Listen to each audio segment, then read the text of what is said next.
Okay, so the last example we're going to look at is dry brushing, and dry brushing is exactly what it sounds like.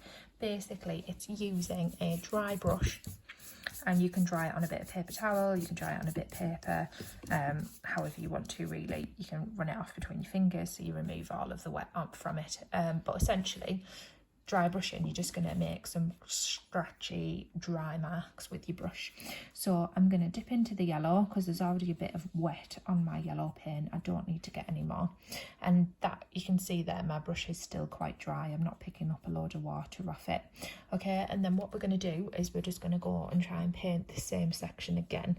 So obviously I'm going to come in first with my yellow, and you should see is what happens is that your brush marks are really quite scratchy and quite fuzzy and quite furry.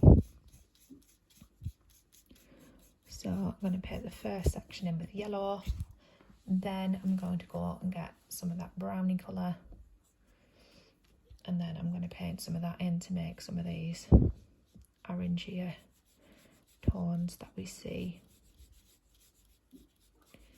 in our bumblebee.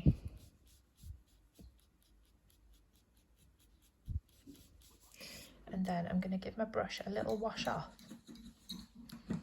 But same again, once we've washed our brush off, we can dry it out. Like I said, you can squeeze it between your fingers, you can rub it on bits of paper, you can do whatever you need to do in order to just make sure that that brush is nice and dry and it's not going to be too wet, and it is going to create you some nice scratchy marks on your work. So again, now I'm just going to go and pick up a little bit of the paint.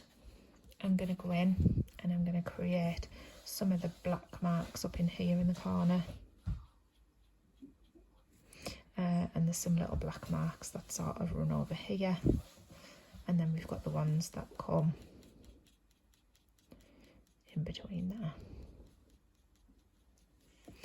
Okay, and you can see how that's then starting to work. So now I'm going to move on to my yellow.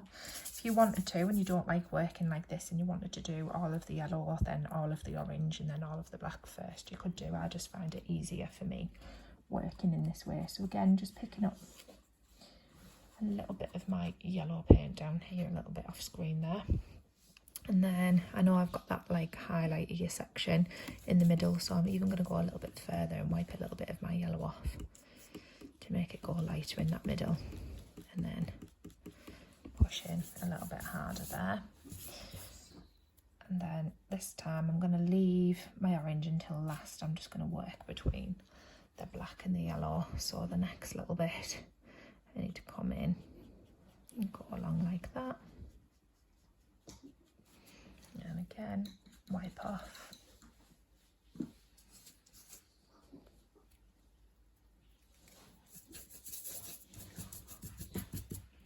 Get a little bit of the yellow again and do the next section.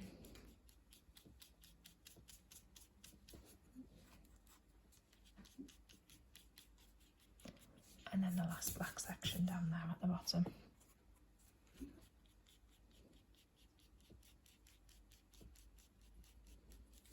And then, like I say, I can go in with that yellowy browny colour last, just to add in some of those orange tones that we see.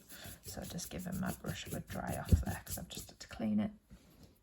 Get some of that yellowy orange and just run along where I see that happening. So there's some there, and there's some that runs along that bottom section there as well. Okay, and then once you've done that, that's your 3 different watercolour techniques complete.